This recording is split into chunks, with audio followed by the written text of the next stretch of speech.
Welcome to the new video of code. इस video में हम आपको बताएंगे कि हमने प्याज की खेती करने के लिए कैसे ड्रिप इरिगेशन का सेटअप किया और उसमें क्या क्या स्टेप आपको फॉलो करने पड़ेंगे।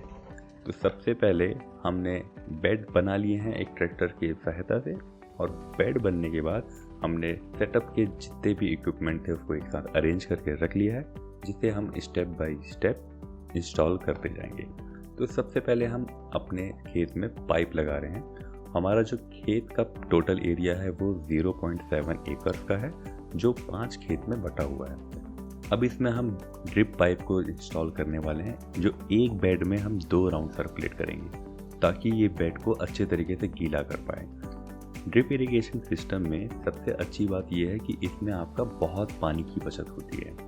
अगर आप नॉर्मल तरीके से खेती करते हैं तो वहाँ पर आपको 1 एकड़ में 5 से 6 हज़ार लीटर पानी लग जाता है। वहीं पर अगर आप ड्रिप इरिगेशन सिस्टम से करते हैं तो वहाँ पर आपको 50 से 60% पानी की बचत हो पाती है। इसका मतलब 1.5 से 2 हज़ार लीटर ही पानी सिर्फ आपको 1 एकड़ में लगेगा, और डिपेंड करता है कि आप कौन सी खेती कर रहे हैं। तो ड्रिप पाइप लगने के बाद बारी आती है पानी की सप्लाई की।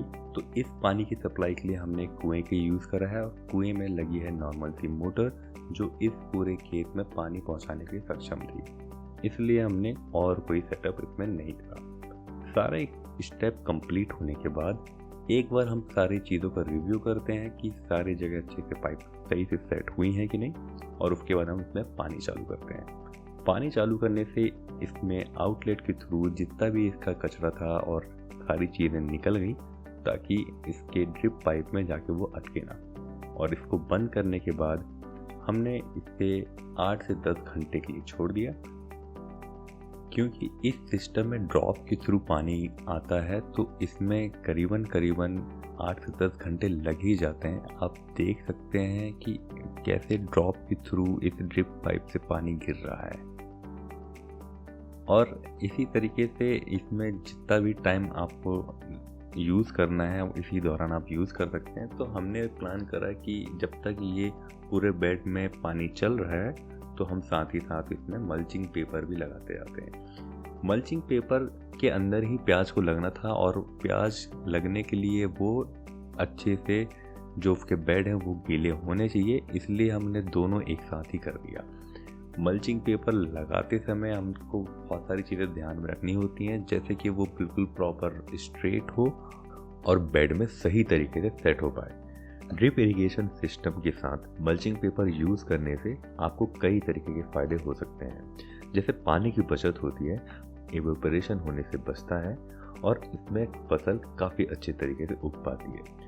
मल्चिंग पेपर में घास और अनवांटेड प्लांट भी नहीं लगते हैं, जिसके कारण वो अच्छे से ग्रो कर पाते हैं। और गर्मियों में मल्चिंग पेपर बहुत ज़्यादा काम आता है, क्योंकि वो तापमान को कंट्रोल रखता है, और इसी के साथ वो ठंडी के मौसम में भी सेम वर्क करता है, जिसमें ठंडी में वो गर्म रहता है अंदर से, जिसके कारण फसल बहुत अच्छे से उग पाती है।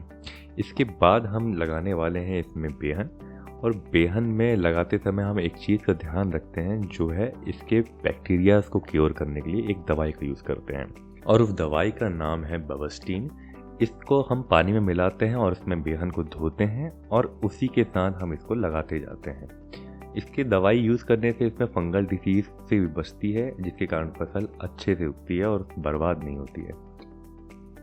सारे प्रोसेस में सबसे ज़्यादा जो टाइम लगता है वो बेहन लगाने में लगता है, क्योंकि हर एक होल में आपको एक ही बेहन लगानी होती है। हालांकि इन सारे प्रोसेस में थोड़ा टाइम लगता है, बट उसके बाद आपके पास और कोई काम नहीं रहता है। इसमें सिर्फ और सिर्फ आपको डेली रूटीन में पानी चालू करना रहता है। 35 दिन के बाद जो हमारा प्रोडक्शन निकल के आया है, वो आप देख सकते हैं कि इन प्लांट्स की कितनी अच्छी ग्रोथ हुई है।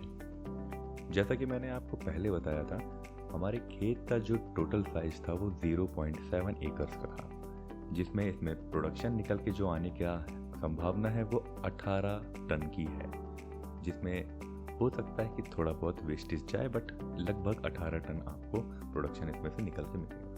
तो इसी टाइप के एग्रीकल्चर से रिलेटेड हमारे चैनल में वीडियो आते रहेंगे।